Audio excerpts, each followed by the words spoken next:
All right, let's just jump right in. We're about to totally dismantle one of the biggest myths about money. This idea that you absolutely need a high income to build any real wealth. The truth is, the math tells a very different story, and we're going to break it all down. I want to start with a number that should honestly stop you in your tracks. 78%. That's how many Americans are living paycheck to paycheck. Now, you might think you know who this is talking about, but you're probably wrong.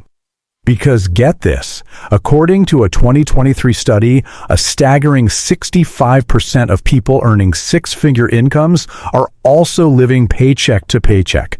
This isn't just a low-income problem. Nope, it's an American problem. And it proves, without a doubt, that just earning more money is not the silver bullet we all think it is. So that leads to the really crucial question, right? If earning a ton of money doesn't automatically make you wealthy, then what does? What's the missing piece of the puzzle here? Well, it's not some complicated hidden secret. It's actually just a simple equation. And that brings us to the core of this whole explainer, the real wealth formula. It's the simple but incredibly powerful math that governs whether you build wealth or just, spin your wheels no matter what your paycheck says. And here it is. Your net worth equals your income minus your expenses. That difference is then multiplied by time and multiplied by your rate of return, which is really just a fancy way of saying how fast your invested money grows. Now look, while every single part of this equation matters, they are definitely not created equal. One of these variables has way more power than all the others. This chart just makes it crystal clear. So let's say you double your income, but you keep your savings rate low at like 5%. You get a little bump, sure. But what if you keep your income exactly the same and just double your savings rate? The impact on your wealth is, it's not even close. It's dramatically larger. That gap between what you earn and what you spend, your savings rate, is the single biggest lever you can possibly pull.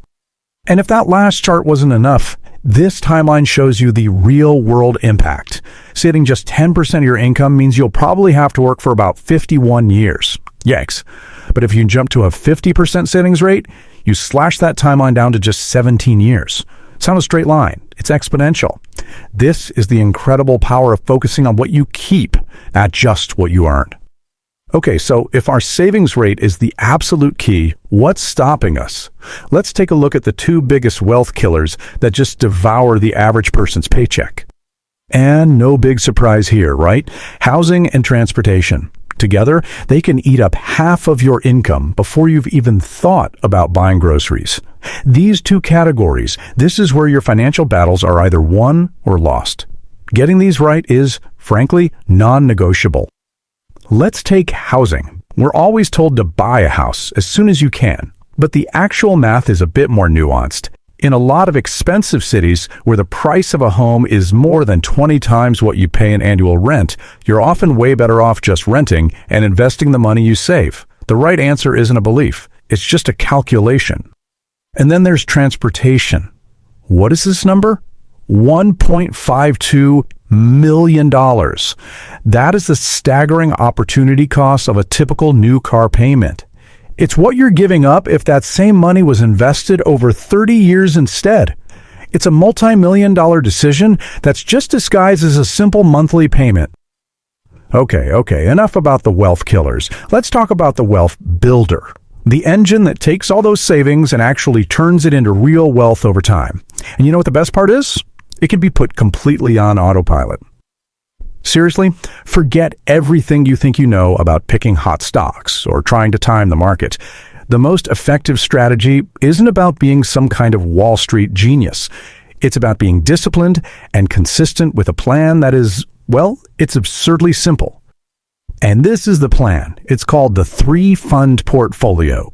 You just buy a piece of the entire U.S. stock market, a piece of the entire international stock market, and a piece of the entire bond market. You do it through something called low-cost index funds. That's it. You're instantly diversified across the entire globe for practically no fees. It's simple, it's powerful, and it works. So how do you actually do this without panicking? It's a method called dollar cost averaging. All you do is set up an automatic investment every single payday. This simple mechanical process takes all the emotion out of it and, get this, and makes sure you're automatically buying more when the market is on sale and a little less when it's expensive. You systematically turn volatility into your advantage. So, we've covered the problem, the formula, and the solution. Now let's turn all this knowledge into action. This is your blueprint, your game plan for the next 90 days.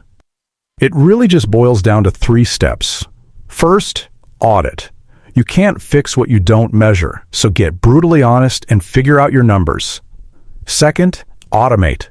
Make your savings and investing the very first thing that happens on payday, not the last. And third, attack. Go after the biggest things holding you back, whether that's a high-interest credit card or that oversized house or car payment. And that really brings us to the simple truth of it all. The numbers, they just don't lie. Building wealth has so much less to do with your income and everything to do with your habits. The path is laid out for you, the math is immutable, the only question left is will you choose to act on it?